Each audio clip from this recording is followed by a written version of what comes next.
सार्वमंथन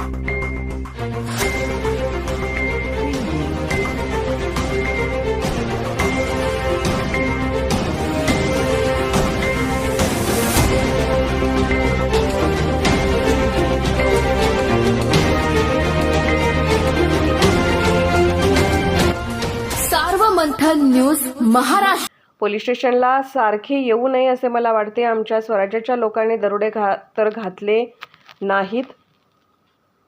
शिवाजी महाराज की जय अशा घोषणा केल्या म्हणून जर कलम लावले असतील तर ठीक आहे. शिवप्रेमींवर गुन्हा दाखल करण्यापेक्षा माझ्यावर गुन्हा दाखल करा अशी मी पोलिसांना मागणी केली. गुन्हा नोंद झाला नाही असे म्हणाले आहेत. बहुतेक पालकमंत्र्यांची वाट पाहत आहेत.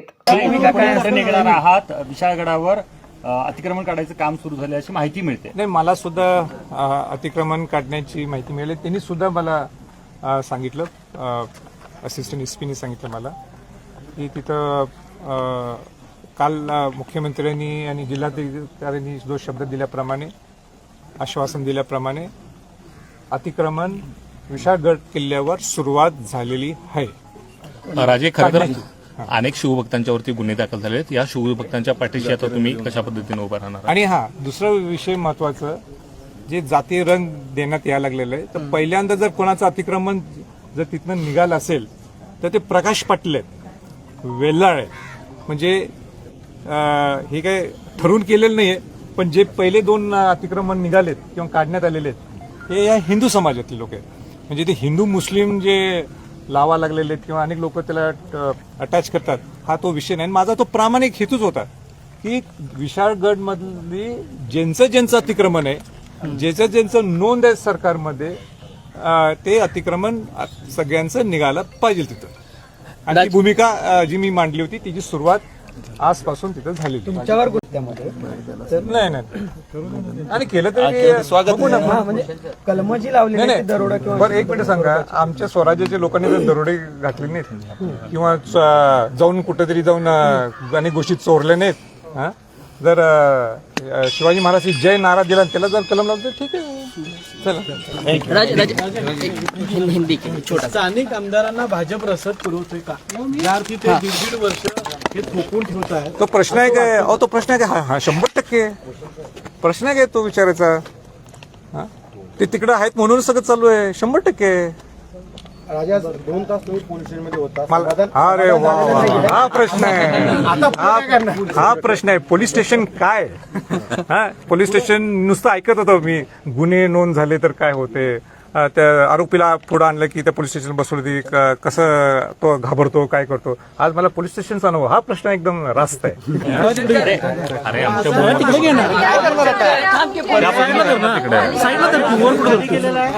बघा, आवाज राहू दे. रेडी राजे बोला. इतक्या वेळ आपण आतमध्ये बसून होतात, नेमकं पोलीस प्रशासनाकडून आपल्याला काय उत्तर मिळालं, नेमकं काय झालं? प्रथमतः मी इथं हजर होण्यासाठीच इथं आलो होतो, कारण का मला कोल्हापूरच्या प्रेसमध्ये अनेक इलेक्ट्रॉनिक मीडिया किंवा प्रिंट मीडियाच्या लोकांनी मला हा प्रश्नच केला होता की तुमच्यावर गुन्हा नोंद झालेला असं समजते. आणि म्हणून मला स्वतः वाटलं की आपण कायदा सुव्यवस्था मानणारा हा संभाजी छत्रपती आहे, आणि म्हणून आपण आणि काही करण्यापेक्षा त्यापेक्षा आपणच इथं स्वतः हजर व्हायला येऊ. आणि म्हणून मी आज शाहूवाडी पोलीस स्टेशनला इथं आलो होतो. मी त्यांना सुरुवातीला हा प्रश्न केला की खऱ्या अर्थाने ज्या अनेक शिवभक्तांच्यावर गुन्हा नोंद केलेला आहे, तर त्यांनाच जबाबदार धरण्यापेक्षा तुम्ही मला जबाबदार धरा. एखादा फोन विरोध किंवा बोलणं काही झालंय का? नाही का, एकदम तुम्हाला एकदम तेच काढून काल कोल्हापुरात येऊन गेले. नाही, आता तो विषय, आता ते फोन बिन कोल्हापुरात मुस्लिम बोर्डिंग कडून दुसरं एक राहिलं. ते मगाशी बोलता तुमचा देतो पूर्ण वेळ देतो. मगाशी राहिलं की तुम्ही तो गुन्हा नोंद झालाय की नाही, काय गुन्हा नोंद झालाय असं तुम्ही विचारता. मी त्याला उत्तर दिलं की मला माहित नाही, कारण का त्या पोलीस असिस्टंट एसपीने सांगितलं की आम्ही ह्याच्यावर काय म्हणजे बोलू शकत नाही म्हणण्याविषयी ते काही बोलले नाही त्याच्यावर. मला असं वाटतंय बहुतेक करून पालकमंत्र्यांच्या आदेशासाठी काही थांबलेत का? पालकमंत्र्यांनी काही त्यांना सांगा, म्हणजे पालकमंत्री सांगितलं अरे लावा गुन्हा, त्यांना करा अटक.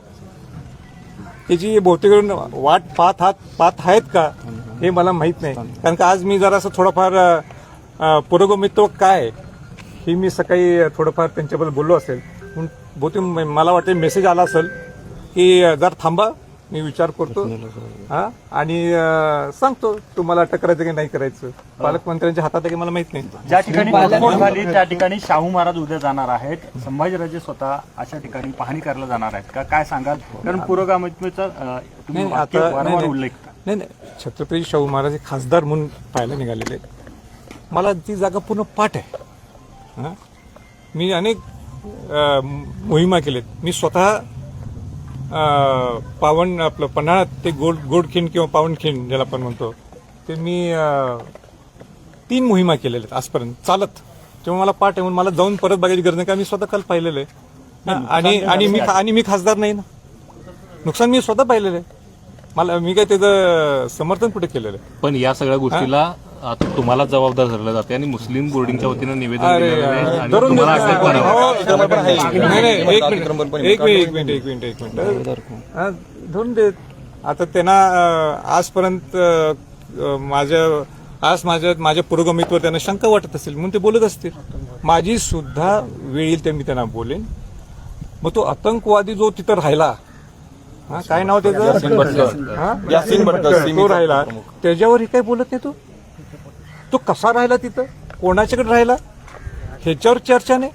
माझ्या पुरोगमित्वावर हे मग मी एवढं स्पष्ट बोलतो की तिथं दोन्ही लोकांचं तिथं अतिक्रमण आहे. दाखल आहे की नाही हे अजून स्पष्ट केलं नाही. मात्र अनेक शिवभक्तांवर गुन्हे दाखल झाले, त्या संदर्भात काय भूमिका आहे, त्या संदर्भात काही बोलणं झालं. आणि अनेक मुलांची धरपकड जी आहे त्याच्यामध्ये असणार आहे. मी त्यांना हेच सांगितलं की जे त्यांना तुम्ही जबाबदार ठरता तर त्याच्यापेक्षा पहिलं जबाबदार मला धरा, माझ्यावर गुन्हा नोंद करा. राजे हिंदी में बता दीजिए. शाहू महाराजांनी देखील या सगळ्यावरती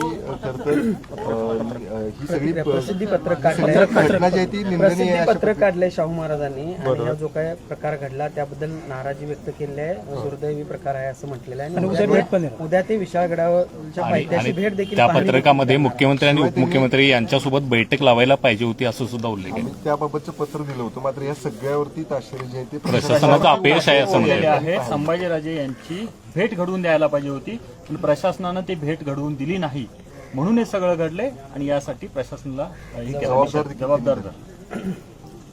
छत्रपती शाहू महाराजांनी 2 भूमिका घेतल्या. एक भूमिका ते खासदार म्हणून सुद्धा घेत होते, आणि एक भूमिका वडील म्हणून घेत होते. आणि हे घेत असताना त्याच्यात प्रामुख्याने 2 भूमिका जे मला दिसतात. तर मी स्वतंत्र आत्ताच ओझरतं मी पाहिलं. त्यातली पहिली भूमिका ही आहे की त्यांनी जिल्हाधिकाऱ्यांना आणि जिल्हा पोलीस प्रमुखांना सांगितलं होतं की छत्रपती संभाजींची मीटिंग ही आपण मुख्यमंत्र्यांच्या बरोबर, उपमुख्यमंत्र्यांच्या बरोबर ही मीटिंग लावावी. हे बरोबर आहे, हे काही चुकीचं नाही. कारण का त्या चर्चेत मी सुद्धा होतो, फोनवर आमची चर्चा झाली. मगाशी मी प्रेस कॉन्फरन्समध्ये सुद्धा म्हटलं की प्रोटोकॉलनी थोड्या गोष्टी मला बोलता येत नाहीत, त्यांच्याकडून आलंय म्हणून मी आता स्पष्टीकरण द्यायला मला काही हरकत नाही. छत्रपती शाहू महाराजांनी मला सांगितलं होतं की आपण कोल्हापूरला मीटिंग घेऊ जिल्हाधिकाऱ्यांच्या बरोबर, जिल्हा पोलीस प्रमुखांच्या बरोबर आणि स्वतः ते खासदार म्हणून. तर मी त्यांना विनंती केली आणि त्यांना सांगितलं की हा विषय इथं सुटू शकत नाही. कारण का जिल्हाधिकाऱ्यांनी जे काही मांडायचं त्यांनी माझ्या पुढे मांडलेलं आहे आणि हा प्रश्न इथं सुटणार नाही. हा प्रश्न सुटायचा असेल तर हायेस्ट लेवलला, वरिष्ठांच्या लेवलवर हा प्रश्न सुटू शकतो. मग त्यांनीच मला विचारलं की मुख्यमंत्र्यांच्या समोर चालेल का सोडवायला. तर मी त्यांना म्हटलं की मुख्यमंत्री नुसते चालणार नाहीत, मुख्यमंत्र्यांच्या बरोबर उपमुख्यमंत्री, कारण का ते गृहमंत्री आहेत, ते सुद्धा तिथं पाहिजे. आणि असंच ठरलं होतं की ते मला बोलवतील आणि चर्चा होईल, पण ती चर्चा झालेली नाही. हे स्पष्टपणाने मला आपल्याला सांगायचं आहे. मला चर्चेला बोलवलं गेलं नाही आणि म्हणून ती मुंबईत ती मीटिंग झाली नाही. हे छत्रपती शाहू महाराजांनी जे ताशेरे उडवलेले आहेत एकदम बरोबर आहेत, 1% सुद्धा चुकीचं काही नाही. दुसरा मुद्दा, त्यांनी सांगितलं की छत्रपती संभाजीराजे हे आक्रमक होते आणि आक्रमक असताना जे काय तिथं घडलं त्याचं मी समर्थन करत नाही, किंबहुना मी निषेध करतो.